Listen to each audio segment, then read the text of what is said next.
ओम शांति। आज 4 जनवरी 2025 की प्रातः मुरली में बाबा ने कहा, मीठे बच्चे, तुम अशरीरी बन जब बाप को याद करते हो तो तुम्हारे लिए यह दुनिया ही खत्म हो जाती है। देह और दुनिया भूली हुई है। मीठे बच्चे, तुम अशरीरी बन जब बाप को याद करते हो तो तुम्हारे लिए यह दुनिया ही खत्म हो जाती है। देह और दुनिया भूली हुई है। प्रश्न है, बाप द्वारा सभी बच्चों को ज्ञान का तीसरा नेत्र क्यों मिला है? उत्तर है, अपने को आत्मा समझ बाप जो है जैसा है उसी रूप में याद करने के लिए तीसरा नेत्र मिला है। परंतु यह तीसरा नेत्र काम तब करता है जब पूरा योग युक्त रहे, अर्थात एक बाप से सच्ची प्रीत हो, किसी के नाम रूप में लटके हुए ना हो। माया प्रीत रखने में ही विघ्न डालती है, इसी में बच्चे धोखा खाते हैं। गीत बजा है मरना तेरी गली में। ओम शांति। सिवाय तुम ब्राह्मण बच्चों के इस गीत का अर्थ कोई समझ ना सके। जैसे वेद शास्त्र आदि बनाए हैं परंतु जो कुछ पढ़ते हैं उसका अर्थ नहीं समझ सकते। इसलिए बाप कहते हैं, मैं ब्रह्मा मुख द्वारा सब वेदों शास्त्रों का सार समझाता हूँ। वैसे ही इन गीतों का अर्थ भी कोई समझ नहीं सकते। बाप ही इनका अर्थ बताते हैं। आत्मा जब शरीर से न्यारी हो जाती है तो दुनिया से सारा संबंध टूट जाता है। गीत भी कहता है, अपने को आत्मा समझ अशरीरी बन बाप को याद करो तो यह दुनिया खत्म हो जाती है। यह शरीर इस पृथ्वी पर है, आत्मा इनसे निकल जाती है तो फिर उस समय उसके लिए मनुष्य सृष्टि है नहीं। आत्मा नंगी बन जाती है, फिर जब शरीर में आती है तो पाठ शुरू होता है। फिर एक शरीर छोड़ दूसरे में जाकर प्रवेश करती है। वापिस महत्त्व में नहीं जाना है, उड़कर दूसरे शरीर में जाती है। बाबा ने कहा, यहाँ इस आकाश तत्व में ही उनको पाठ बजाना है, मूल वतन में नहीं जाना है। जब शरीर छोड़ते हैं तो ना यह कर्म बंधन ना वह कर्म बंधन रहता है, शरीर से ही अलग हो जाते हैं ना। फिर दूसरा शरीर लेते हैं तो वह कर्म बंधन शुरू होता है। यह बातें सिवाय तुम्हारे और कोई मनुष्य नहीं जानते। बाप ने समझाया है, सब बिल्कुल ही बेसमझ हैं, परंतु ऐसे कोई समझते थोड़े ही हैं। अपने को कितना अक्लमंद समझते हैं, पीस प्राइज देते रहते हैं। यह भी तुम ब्राह्मण कुलभूषण अच्छी रीति समझा सकते हो। वह तो जानते ही नहीं कि पीस किसको कहा जाता है। कोई तो महात्माओं के पास जाते हैं कि मन की शांति कैसे हो, यह तो कहते हैं कि वर्ल्ड में शांति कैसे हो, ऐसे नहीं कहेंगे कि निराकारी दुनिया में शांति कैसे हो। वह तो है ही शांति धाम।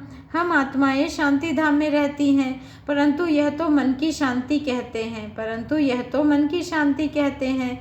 वह जानते नहीं कि शांति कैसे मिलेगी। शांति धाम तो अपना घर है, यहाँ शांति कैसे मिल सकती। हाँ, सतयुग में सुख शांति संपत्ति सब है, जिसकी स्थापना बाप करते हैं। यहाँ तो कितनी अशांति है। बाबा कहते हैं, यह सब अब तुम बच्चे ही समझते हो। यह सब अब तुम बच्चे ही समझते हो। सुख शांति संपत्ति भारत में ही थी, वह वर्षा था बाप का, और दुख अशांति कंगालपना यह वर्षा है रावण का। यह सब बाबा ने कहा, यह सब बातें बेहद का बाप बैठ बच्चों को समझाते हैं। बाप परमधाम में रहने वाला नॉलेजफुल है, जो सुखधाम का हमको वर्षा देते हैं। वह हम आत्माओं को समझा रहे हैं। यह तो जानते हो नॉलेज होती है आत्मा में, उनको ही ज्ञान का सागर कहा जाता है। वह ज्ञान का सागर इस शरीर द्वारा वर्ल्ड की हिस्ट्री ज्योग्राफी समझाते हैं। वर्ल्ड की आयु तो होनी चाहिए ना। बाबा कहते हैं, वर्ल्ड तो है ही, सिर्फ नई दुनिया और पुरानी दुनिया कहा जाता है, यह भी मनुष्यों को पता नहीं।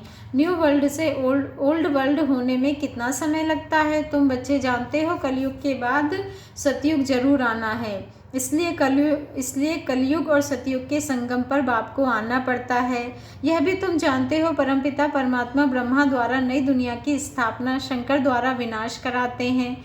त्रिमूर्ति का अर्थ ही यह है, स्थापना विनाश पालना। यह तो कॉमन बात है, परंतु यह बातें तुम बच्चे भूल जाते हो, नहीं तो तुमको खुशी बहुत रहे। निरंतर याद रहनी चाहिए, बाबा हमको अब नई दुनिया के लायक बना रहे हैं। तुम भारतवासी ही लायक बनते हो और कोई नहीं। हाँ, जो और धर्मों में कन्वर्ट हो गए हैं वह आ सकते हैं, फिर इसमें कन्वर्ट हो जाएंगे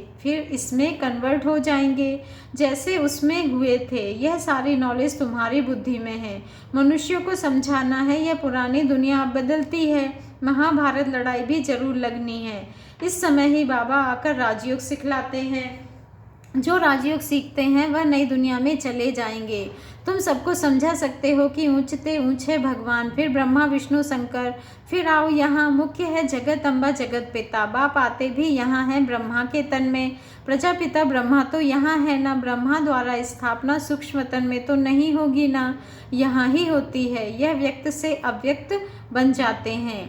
यह राजयोग सीख फिर विष्णु के दो रूप बनते हैं। वर्ल्ड की हिस्ट्री ज्योग्राफी समझनी चाहिए ना, मनुष्य ही समझेंगे।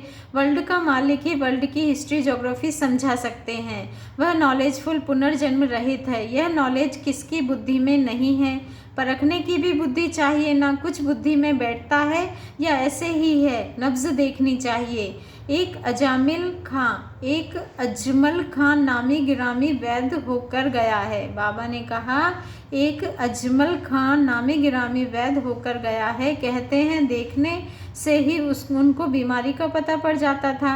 अब तुम बच्चों को भी समझना चाहिए कि यह लायक है या नहीं। बाप ने बच्चों को ज्ञान का तीसरा नेत्र दिया है, जिससे तुम अपने को आत्मा समझ, बाप जो है जैसा है उसको उसी रूप में याद करते हो। परंतु ऐसी बुद्धि उनकी होगी जो पूरा योग युक्त होंगे, जिनकी बाप से प्रीत बुद्धि है। सब तो नहीं है ना, एक दो के नाम रूप में लटक पड़ते हैं। बाप कहते हैं प्रीत तो मेरे साथ लगाओ ना।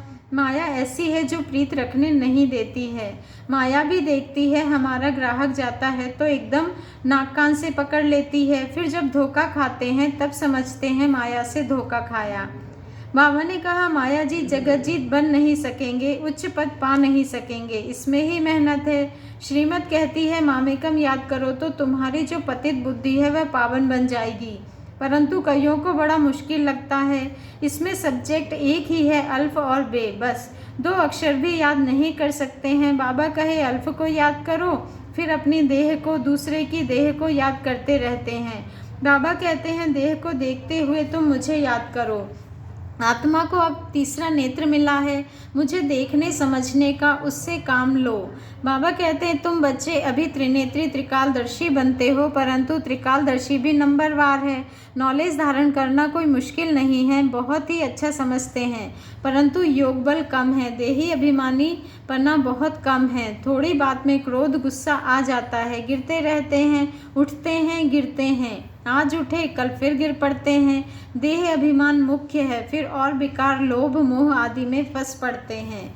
बाबा कहते हैं फिर और विकार लोभ मोह आदि में फंस पड़ते हैं। देह में भी मोह रहता है ना, माताओं में मोह जास्ती होता है। अब बाप उससे छुड़ाते हैं। तुमको बेहद का बाप मिला है, और बाबा ने कहा तुमको बेहद का बाप मिला है, फिर मोह क्यों रखते हो?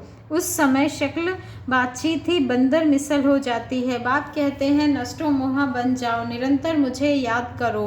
पापों का बोझा सिर पर बहुत है, वह कैसे उतरे? परंतु माया ऐसी है, याद करने नहीं देगी, भल कितना भी माथा मारो, घड़ी घड़ी बुद्धि को उड़ा देती है। कितनी कोशिश करते हैं हम मोस्ट विलबैड बाबा की ही महिमा करते रहें। बाबा बस आपके पास आए कि आए, परंतु फिर भूल जाते हैं, बुद्धि और तरफ चली जाती है। यह नंबर 1 में जाने वाला भी पुरुषार्थी है ना। बाबा कहते हैं बच्चों की बुद्धि में यह याद रहना चाहिए कि हम गॉड फादरली स्टूडेंट हैं। गीता में भी है भगवानुवाच, मैं तुमको राजाओं का राजा बनाता हूँ। सिर्फ शिव के बदले श्री कृष्ण का नाम डाल दिया है। वास्तव में शिव बाबा की जयंती सारी दुनिया में मनानी चाहिए। शिव बाबा सबको दुख से लिबरेट कर गाइड बन ले जाते हैं। यह तो सब मानते हैं कि वह लिबरेटर गाइड है, सबका पतित पावन बाप है, सबको शांति धाम सुख धाम में ले जाने वाला है। तो उनकी जयंती क्यों नहीं मनाते हैं? भारतवासी ही नहीं मनाते हैं, इसलिए ही भारत की यह बुरी गति हुई है। मौत भी बुरी गति से होता है। वह तो बॉम्ब्स ऐसे बनाते हैं, गैस निकला और खलास, जैसे क्लोरोफॉर्म लग जाता है। यह भी उन्हों को बनाने ही हैं। बंद होना इम्पॉसिबल है। जो कल्प पहले हुआ था सो अब फिर रिपीट होगा। इन मूसलों और नेचुरल कैलेमिटीज से पुरानी दुनिया का विनाश हुआ था सो अभी भी होगा। विनाश का समय जब होगा तो ड्रामा प्लान अनुसार एक्ट में आ ही जाएंगे। ड्रामा विनाश जरूर कराएगा, रक्त की नदियाँ यहाँ बहेंगी। सिविल वार में एक दो को मार डालते हैं ना, तुम्हारे में भी थोड़े जानते हैं कि यह दुनिया बदल रही है। अब हम जाते हैं सुखधाम, तो सदैव ज्ञान के अतीन्द्रिय सुख में रहना चाहिए। जितना याद में रहेंगे उतना सुख बढ़ता जाएगा। छीछी देह से नष्टो मोहा होते जाएंगे। बाप सिर्फ कहते हैं अल्फ को याद करो, तो बेबादशाही तुम्हारी है। सेकंड में बादशाही, बादशाह को बच्चा हुआ तो गोया बच्चा बादशाह बनाना। तो बाप कहते हैं मुझे याद करते रहो और चक्र को याद करो तो चक्रवर्ती महाराजा बनेंगे। इसलिए गाया जाता है सेकंड में जीवन मुक्ति, सेकंड में वेगर टू प्रिंस। कितना अच्छा है। तो श्रीमत पर अच्छी रीति चलना चाहिए, कदम कदम पर राय लेनी होती है। बाप समझाते हैं मीठे बच्चे, ट्रस्टी बनकर रहो तो ममत्व मिट जाए, परंतु ट्रस्टी बनना मासी का घर नहीं है। यह खुद ट्रस्टी बने हैं, बच्चों को भी ट्रस्टी बनाते हैं। यह कुछ भी लेते हैं क्या, कहते हैं तुम ट्रस्टी हो संभालो। ट्रस्टी बने तो फिर ममत्व मिट जाता है। कहते भी हैं ईश्वर का सब कुछ दिया हुआ है, फिर कुछ नुकसान पड़ता है या कोई मर जाता है तो बीमार हो पड़ते हैं, मिलता है तो खुशी होती है। जबकि कहते हो ईश्वर का दिया हुआ है तो फिर मरने पर रोने की क्या दरकार है। परंतु माया कम नहीं है, मासी का घर थोड़े ही है। इस समय बाप कहते हैं तुमने हमको बुलाया है कि इस पतित दुनिया में हम नहीं रहना चाहते हैं, हमको पावन दुनिया में ले चलो, साथ ले चलो। परंतु इसका अर्थ भी समझते नहीं। पतित पावन आएगा तो जरूर शरीर खत्म होंगे ना, तब तो आत्माओं को ले जाएंगे। तो ऐसे बाप के साथ प्रीत बुद्धि होनी चाहिए, एक से ही लव रखना है, उनको ही याद करना है। माया के तूफान तो आएंगे, कर्मेंद्रियों से कोई विकर्म नहीं करना चाहिए, वह बेकायदे हो जाता है। बाप कहते हैं मैं आकर इस शरीर का आधार लेता हूँ, यह इनका शरीर है ना। तुमको बाबा ने कहा तुमको याद बाप को करना है। तुम जानते हो ब्रह्मा भी बाबा, शिव भी बाबा है, विष्णु और शंकर को बाबा नहीं कहेंगे। शिव है निराकार बाप, प्रजापिता ब्रह्मा है साकारी बाप। अब तुम साकार द्वारा निराकार बाप से वर्षा ले रहे हो। दादा इनमें प्रवेश करते हैं तब कहते हैं दादे का वर्षा बाप द्वारा हम लेते हैं। दादा ग्रैंडफादर है निराकार, बाप है साकार। यह वंडरफुल नई बातें हैं ना, त्रिमूर्ति दिखाते हैं परंतु समझते नहीं। शिव को उड़ा दिया है। बाप कितना अच्छी अच्छी बातें समझाते हैं, बाप कितनी अच्छी अच्छी बातें समझाते हैं। तो खुशी रहनी चाहिए, हम स्टूडेंट हैं, बाबा हमारा बाप टीचर सतगुरु है। अभी तुम वर्ल्ड की हिस्ट्री ज्योग्राफी बेहद के बाप से सुन रहे हो, फिर औरों को सुनाते हो। यह 5000 वर्ष का चक्र है। कॉलेज के बच्चों को वर्ल्ड की हिस्ट्री ज्योग्राफी समझानी चाहिए। 84 जन्मों की सीढ़ी क्या है, भारत की चढ़ती कला और उतरती कला कैसे होती है, यह समझाना है।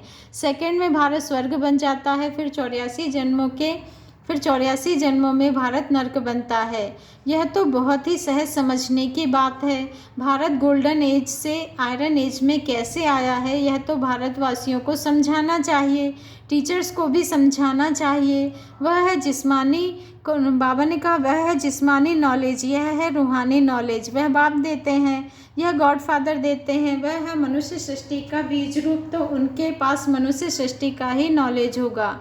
अच्छा मीठे मीठे सिक्के लदे बच्चों प्रति माता पिता बाप दादा का याद प्यार और गुड मॉर्निंग।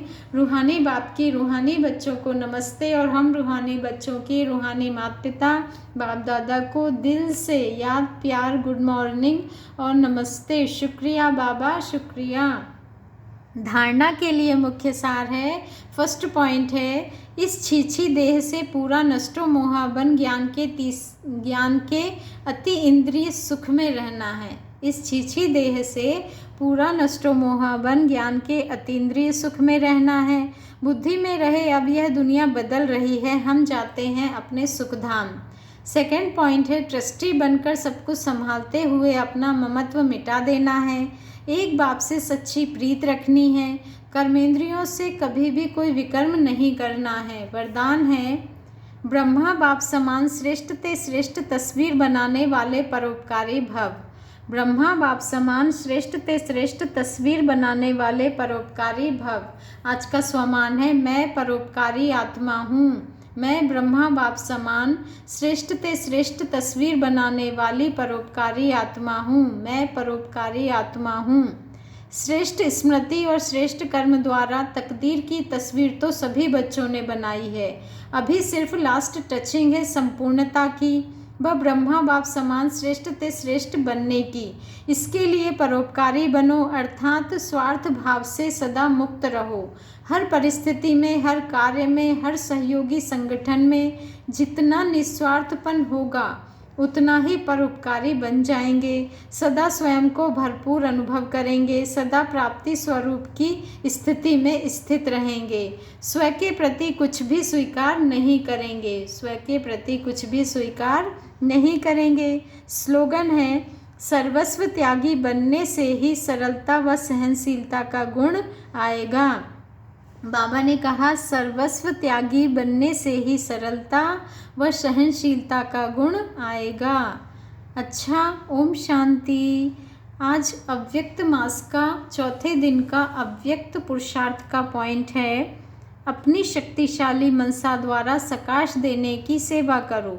यह सकाश देने की सेवा निरंतर कर सकते हो बच्चे, यह सकाश देने की सेवा निरंतर कर सकते हो। इसमें तबीयत व समय की बात नहीं है। दिन रात इस बेहद की सेवा में लग सकते हो। जैसे ब्रह्मा बाप को देखा, रात को भी आँख खुली और बेहद की सकाश देने की सेवा होती रही। ऐसे फॉलो फादर करो। जब आप बच्चे बेहद की सकाश देंगे तो नज़दीक वाले ऑटोमेटिक सकाश लेते रहेंगे। इस बेहद की सकाश देने से वायुमंडल ऑटोमेटिक बन जाएगा। अच्छा, ओम शांति। शुक्रिया बाबा, शुक्रिया।